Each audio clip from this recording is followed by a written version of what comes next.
Thank you, councillors, staff and members of the public. I declare this meeting open.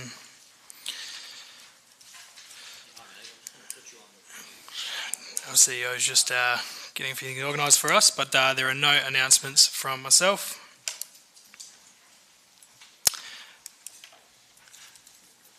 I think you may have missed one, Maureen. Thank you. Number 4. So we have apologies from Councillor Brown, and the Mayor is on approved leave of absence. So we're moving to 4.3. If you get it up on the screen, thank you. And we just have a request from Councillor Warnock to participate by phone.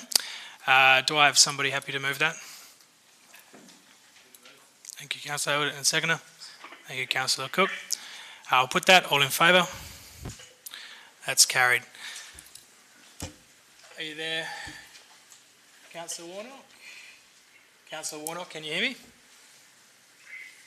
I can hear you, Okay, no worries. So we've just dealt with your item, so you've just been approved to participate. And yeah, let us know if you can't hear us. Through the voting, you'll need to audibly. Yep, and obviously you'll need to audibly vote when we get to each of the items. Thank you, Monique.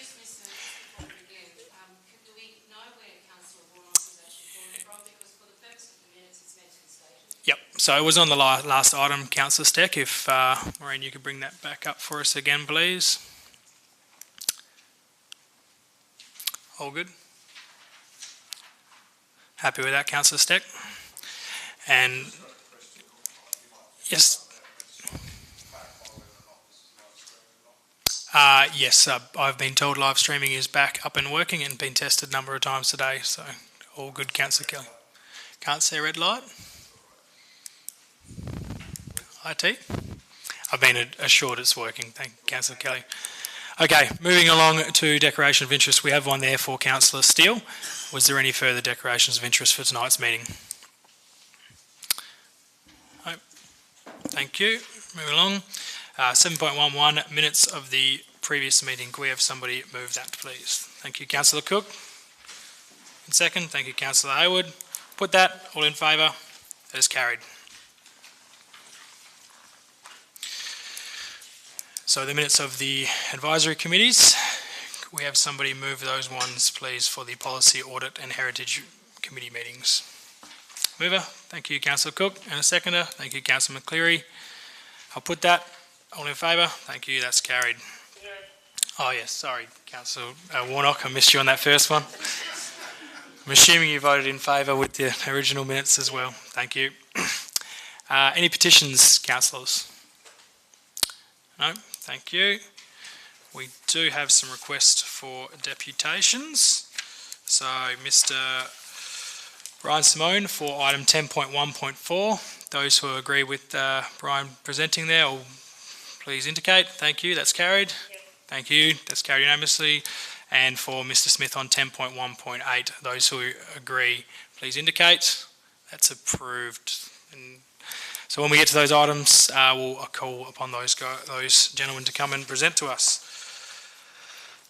So dealing with tonight's meeting, councillors, we have out for discussion is 10.11, 10.18, 10.31, 10.32 and 10.41. Do we have any others? Yes, Councillor Steck. Yes, please, sir. Yep. Can you take out 10.12, please? Yes. That is taken. Yes, Councillor Cook. 10.18. Yes, that was taken out already. Thank you, Councillor Cook. So, beg your pardon. And the man that wanted to speak, sorry, was it 10.14 or 10.41? Sorry. 10.18 and 10.41. So those ones are out. So I'll just run through them again. 10.11, 10.12 now, 10.18, 10.31, 10.32 and 10.41. Was there any others?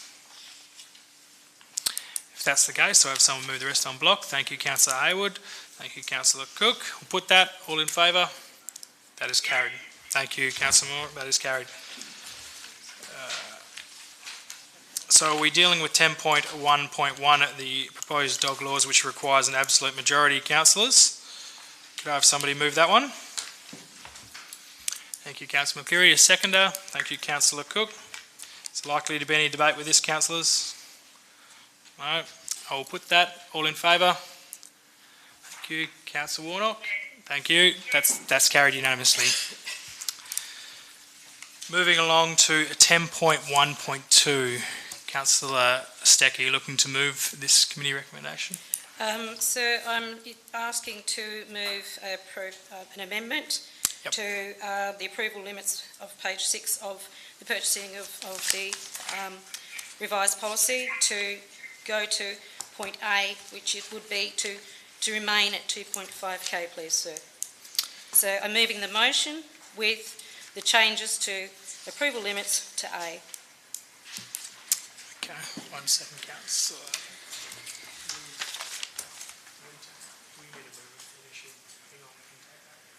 Take it as councillor is moving with the amendment. Okay, no worries. I'll accept that.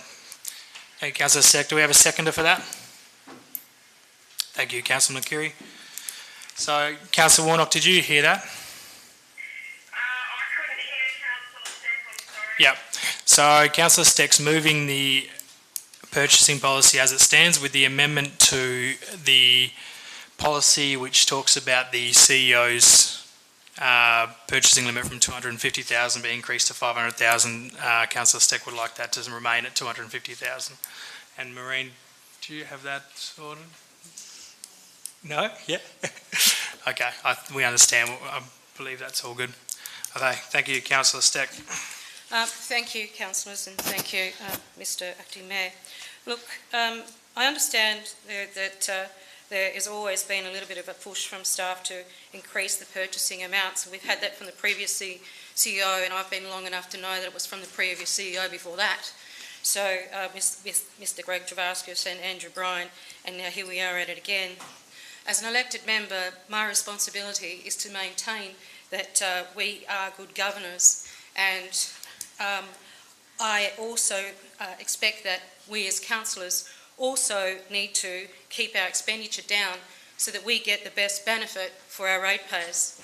And they expect that of us. They expect that of us. Every time we go to rates and deliberate whether we're not going to increase rates or not, it is the main game for us is to keep rates at a minimum, keep our expenditure at a minimum without losing the quality of our deliverance amongst our city. Now, if you're looking at 500,000, that is equivalent to 2% almost of our rates. Fair enough, we're growing a little typically every year with our rates, but 500,000, make no mistake, is 2% of our rates. Now, 2% of our rates, if you put it back to this, when we adopted the rate base, we know that we're so far behind with our assets and our improvements of our assets, we had to put the 1% in to accrue for asset improvement. And here we are about to spend 2% out the door. Realistically, you have to be able to have a look at where we are as governors. And I'm not suggesting for one moment that if we increase this amount, that wouldn't be all the balances and checks. We have a really good quality staff. I sit on the audit committee myself with the Deputy Mayor and the Mayor himself. I'm just saying that the more you give up, the less you have to govern over. And if you want to reduce your role as councillors, then when the community comes and knocks on your door and said, well, how come and why did you do this? When you will have no control over really the expenditure, whereas at least at the moment it's got to come before council and we deliberate whether or not that is good expenditure. So I'm saying, and I'm asking for the ratepayers and for each and all of you to consider, please keep this at $250,000. $250,000 is a lot of money to spend in its entirety anyway. And these sorts of amounts don't just pop up out of the blue. If the CEO requires us to widen the monetary coffers, we have the capacity to do that at meetings. And let's not forget the power of the Local Government Act. It provides a 20% override. So that means the CEO already has authority of 20% to go over the expenditure we allow on any given project. So, councillors, I urge you not to stray away from the current level, which is 250,000. Thank you, Councillor Stair. Councillor McCreary? Thank you, Deputy Mayor. I just want to add that accountability to our stakeholders is what we're about. That's why we sit here. Accountability, whether it be finance, whether it be some new project that we're doing, this is what councillors are sitting here for. And I don't wish to trade off my accountability to the stakeholders for a quicker assessment and expenditure. And that's what it actually says here. The only reason we're lifting, or possibly lifting, the approval limit is the procurement goes through process of risk assessment. It says that it will be quicker. Okay, the benefit of raising the limit means that projects can be expended by up to 2 weeks if they would have otherwise needed to go to council. I find that trade-off unacceptable.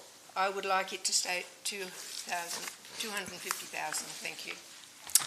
Thank you, Councillor McCreary. Do we have a speaker against? Councillor Stair, anything to close? Thank you, sir. I just reiterate that, councillors, I urge you to keep the level at 250,000. Thank you. Thank you. I'll put that, councillors, those in favour? Councillor Warnock? The committee recommendation in front of us is, which should be council recommendation, that council adopt the revised council policy purchasing as presented with the amendment to the CEO approval limit to remain at 250,000. Yes. Okay, so I'll ask again, those in favour? Yes. Those against? That is carried unanimously. Thank you. So we're moving to 10.1.8, which is the CBD Street activity. And Mr. Smith. Thank you, Mr. Smith. 5 minutes. Phil Smith, Dunstan Street, Bunbury. Thank you very much, Mr. Deputy Mayor, councillors. Thanks for giving me the opportunity to speak on this. Just a little disappointment that I found out when the media rang me to find out what was going on. But I also want to mention, I want to address this more on behalf of all charities rather than just the Amnesty group that I represent at this stage, basically for street appeals. I just feel this policy that's recommended is unfair in a number of ways. A charity is a charity. You know, it's already been declared a charity and it should not require a parochial element in it to be approved. Now, what this will mean is those that aren't actually collecting for the area will look around to find some way that a proportion of it can go in. I just think a charity is a charity, let's leave it at that. And what about groups that are in our community like the Red Cross, Salvos, RSL? Most of their money doesn't stay in this town. What about if you want to support farmer communities in New South Wales, floods in Queensland, tsunamis overseas, or even that great disaster over New Zealand? If you want to raise money, you want to get out on the streets and collect money, and quite often there have been appeals like that in the past that have been very, very successful.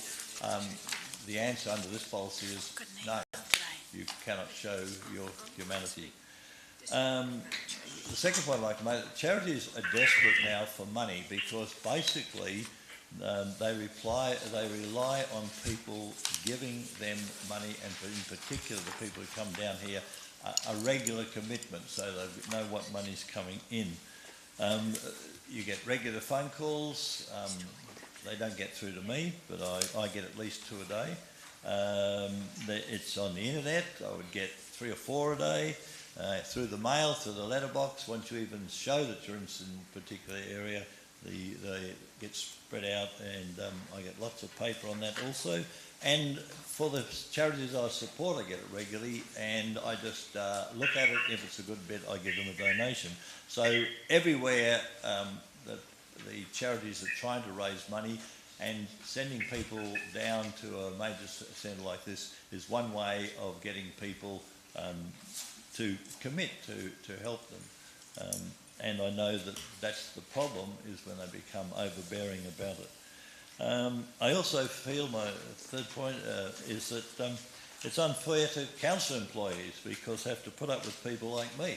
Because last year, or the year before, there's been a policy, it got approved, and this year there's often somebody new, doesn't know what's happened, and then I have to sit there arguing, go and see councillors and so forth, and so they get pressure on. And there's always going to be somebody who say, well, mine's a bit different. And I think this will just put, again, your employees under pressure because you're making it almost impossible for anybody to collect on the streets. I'll refer you to my comments about amnesty. I don't want to go through them. There's 3 pages of it. I hope you've read them, and there's nothing worse than getting it all over again when you've read it. Look, there are clear rules of conduct laid down. When you get permission, it says you can do this, and you can't do that. And each collector is required to have it in their possession. And I insist that they have it, they read it and comply. So if there's a breach, it should be reported to the organiser as soon as possible so they can find out what the story is or can fix it. And the council should follow up as soon as possible, not wait around and say, well, yes, we've had a complaint and we're not sure what it was, and so forth. And I noticed that it surprised me that these complaints haven't been recorded until comparatively recently. I just want to say the problem with shops like Suzanne's and Wombat is that basically the council has concentrated collection points along Victoria Street. They've also made it difficult to get around Victoria Street with chains, with huge bins, with seats. I'm not objecting to any of them, but basically because we're not allowed to collect as we used to be down around the Centreport area where all the traffic is, where all the money is, you basically concentrate on a few spots of Victoria Street, and this is unfortunate for people like Suzanne's and those, because that's just where people go, because that's where the concentration points are. I'm suggesting, because we had permission for this for many years, if you allow people to collect down near Stirling Centre in Prinsep Street, near the car parks, it's wide open. I've collected there often, and pedestrians have plenty of time to line you up and cross over the road. So the people who come towards you are quite often opening, getting their purses out or their wallets out, ready to donate. Those who don't want to and don't want to say no can get around you. They can't get around you along Victoria Street, including the one that's recommended. And I would also like to put it in play for locally based groups to be able to collect outside on the south side of Centre Point, near the Crosswork, but definitely not too close to it. That's been one of the most productive areas for many, many years, and last year was the first time that we haven't been able to collect there, and it put a huge dent in what we normally collect. And Mr. Smith, I'll just ask you, just gone over your time, I'll just ask you to summarise, if you could summarise the argument. Basically what I'm saying, if implemented, this policy could mean almost no charity will be able to collect, which I think is a mean and rather unsympathetic attitude. And even if this policy is implemented, I believe the council will not be able to stop individual registered collectors from coming down and collecting anywhere in the CBD, because that's their right. They are allowed to do that. I've seen them in the past. They get moved on, the rangers move them on, but they just go to another spot, they go to another shopping centre. So we're really dealing at the moment with the groups coming down with permission, and we'd prefer the council to act against aggressive collectors rather than penalise those of us who do the right thing. Thank you. Thank you, Mr. Smith. You can take a seat. Councillor McCleary, you looking to move the committee recommendation, or? I would like to move the amended executive recommendation, please, Deputy Mayor. Sure. And that reads, adopt the new council policy CBD street activity as presented for a trial period of 12 months, with the first stop point under conditions pertaining specifically to fundraising activities to be amended to read, unless otherwise approved by the City of Bunbury, only local branches, clubs and organisations within the Bunbury geograph region may fundraise. Thank you. Do we have a seconder for that? Excuse me, sir, Oh, can I and just number two. ask a question? Of course you can. Thank you. It's just that in relation to what Mr Smith's saying and this policy, I noted that the Relay for Life was actually selling tickets inside the centre point, and yet, no, see here, the Target Centre, sorry, and those tickets actually came from Mandurah, but it was for Relay for Life. And that car was donated by the Mandurah Nissan. Now, this policy will exclude that. So, Councillor Stagg, I'm asking, can you clarify that, yeah, please? so that if it's inside Centre Point, that will go through Centre Point management. So obviously outside this is dealing with the City of Bunbury, obviously streetscapes and land. And obviously what this amendment that Councillor McCleary has just put is obviously to allow some of those potential other organisations to still be allowed. So Councillor McCleary's recommendations in front of us. Yes, and point one, and I'm assuming point two as well, Councillor McCleary. Correct. Yeah. So, Councillor Warnock, did you hear that? Yes, thanks, Mr Mayor. Thank you. Do we have a seconder for that? Thank you, Councillor Cook. Councillor McCleary. Thank you, Deputy Mayor. What this really means is very much allowing people with the blessing of the city to be able to do what they are already doing. However, it just gives us a little bit more control over what's going over on our streets. And if there is, for instance, a tsunami or a shooting in Queensland or whatever, and people who aren't charitable organisations want to come together and go out and fundraise for a fire or whatever, then they would come to the city and say, we want to do this, and the city would give them their blessing. That's what this is about. The way that it was previously written, it was very narrow and tunnel vision, but here it opens it up, but it still keeps the city under control of what's going on out there. Thank you. Councillor Cook. No, thank you, Deputy Mayor. Is there a speaker against this at all, councillors? Good. Nothing to close, Councillor McCleary. All good? I'll put that. All in favour? Yes. That's carried unanimously. Thank you very much. Moving along to 10.3.1, which again is requiring an absolute majority. Do we have a mover for that, councillors?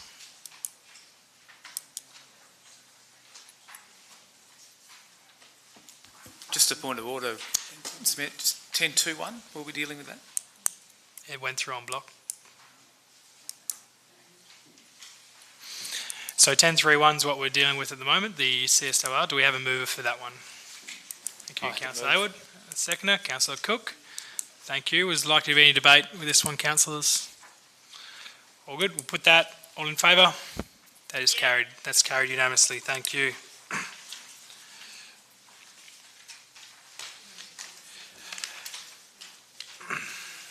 So, councillors, we're dealing with 10.3.2, which was initially moved by myself and seconded by Councillor McCleary.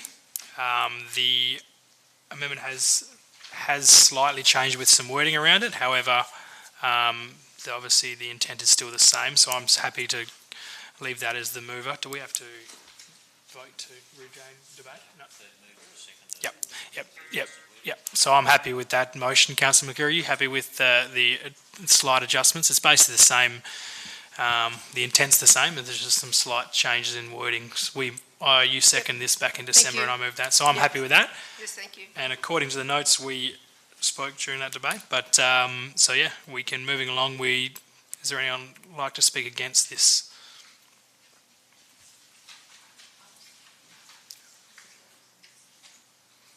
So this was obviously this motion was adjourned back in December.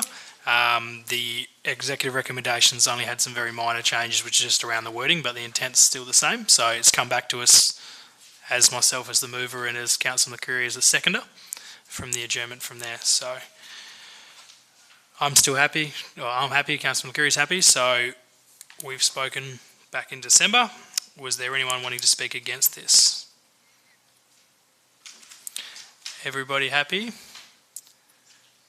Just in closing, I guess I'll say congratulations to the staff and obviously the user groups, and look forward to obviously that being a successful arrangement out there. I'll put this, all in favour? Thank you, that's carried unanimously. So we are moving to 10.4.1, which is the, I'll ask Mr. Simone to come up.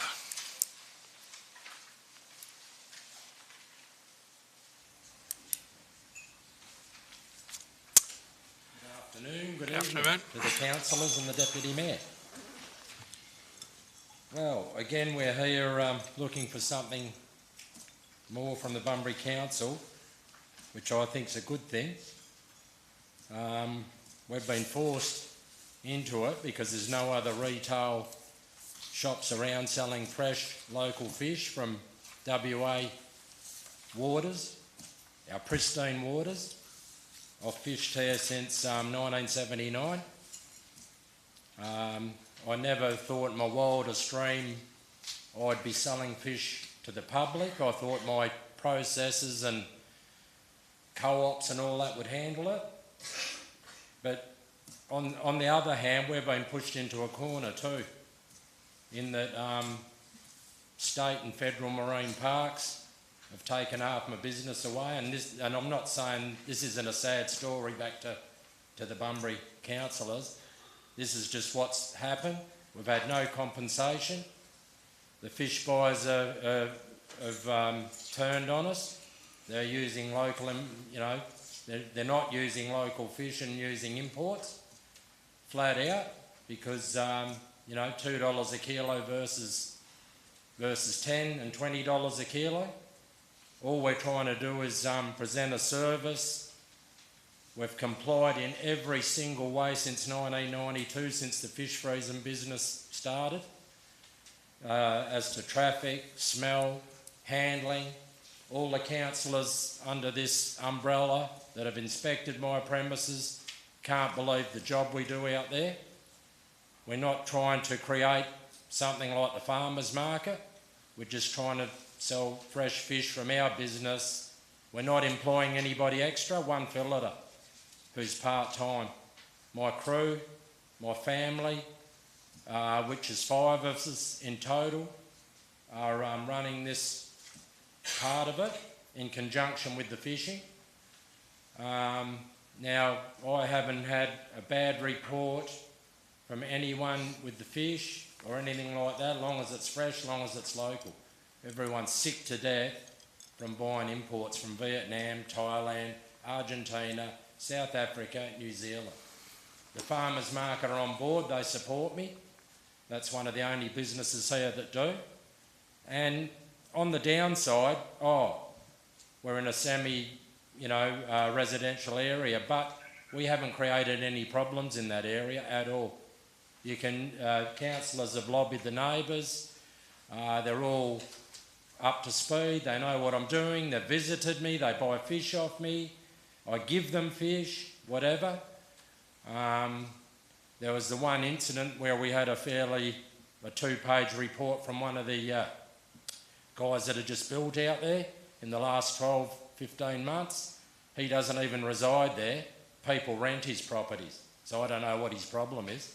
And he's not even adjacent to my property. But he's put a complaint in, go to the industrial area, further your business out there. Well, in this climate, when we've lost half our business already, how can we afford $2,000 a week plus outgoings for rents and that? We can't. We're fighting our way back to keep our fishing going and our business going. And this is one of the ways that we've found. We're on social media, as everyone probably knows in this room, Southwestern Fresh Fish on Facebook. My son's done a great job. He fishes 24/7 around the clock.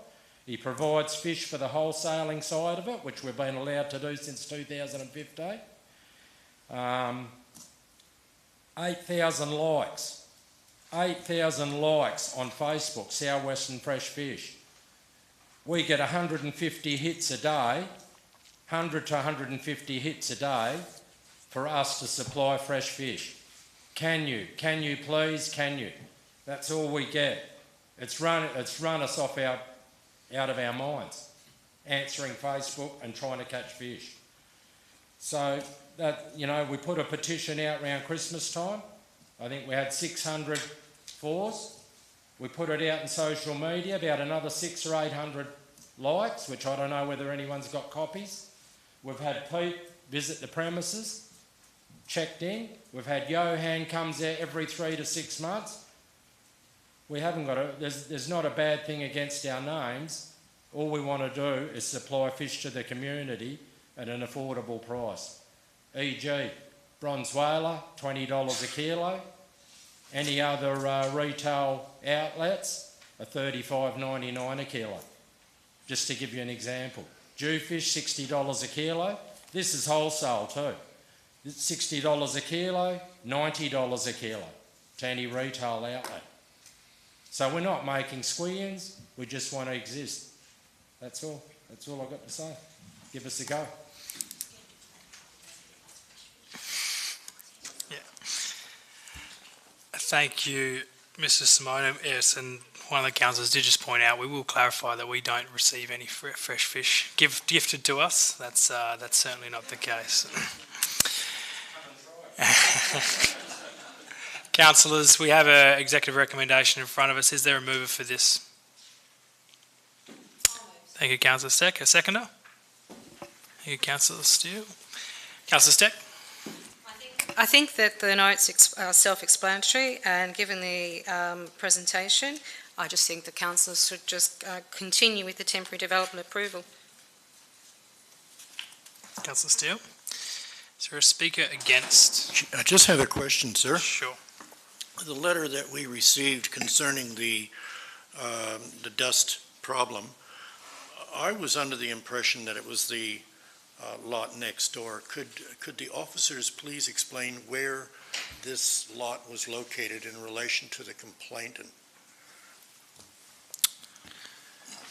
CEO?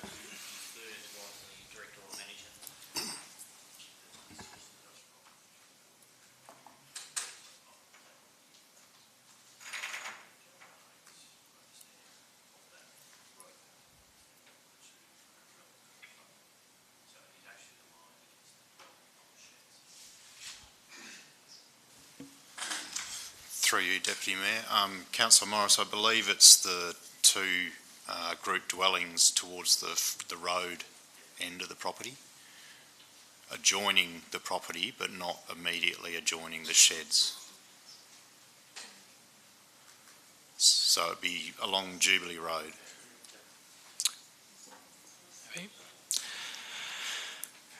Councillors, any speakers against this executive recommendation? I have a question. Have a question? Sure. I really appreciate the presentation, and being home-based, you really can keep your prices down because, as you said, you don't have to pay the high rents out there.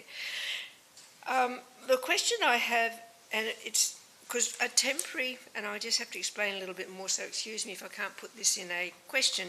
Yep. But a temporary licence is really for 5 years. So with the urban development zone, because it's residential is R20, when is that going to be started in the Glen Iris area? Because I wonder if then that would cause difficulty, being that it would be a shop in the middle of a residential area. Right now, maybe not. So my question is, the urban development zone and the residential area in that area, when is that going to be kicking off?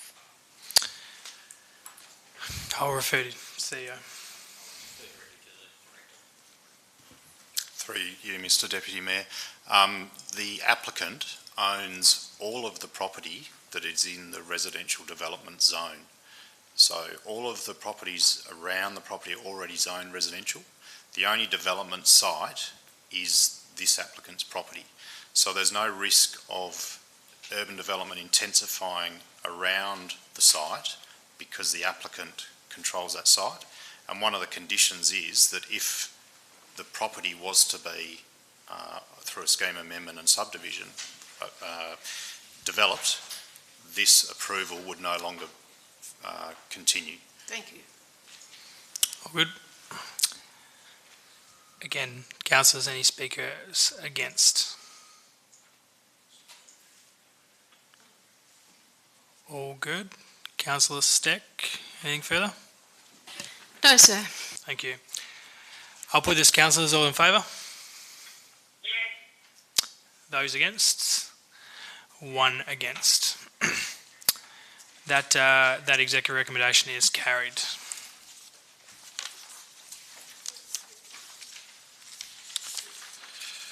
So I believe that brings us to an end. There is a application for leave of absence there for Councillor Cook. Somebody happy to move that we grant Councillor Cook? Thank you, Councillor Hayward. Seconder, thank you, Councillor Steck. All those in favour? That's carried. Thank you. Don't think there's anything further. That brings us to a close. I'll declare this meeting closed at 6:06. Thank you very much, councillors. That was on block. All good? Thank you, Councillor Warnock. Cheers.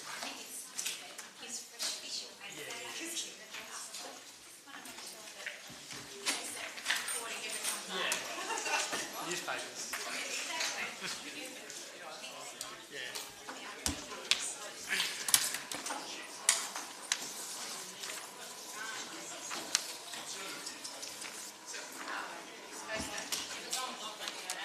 What was that for?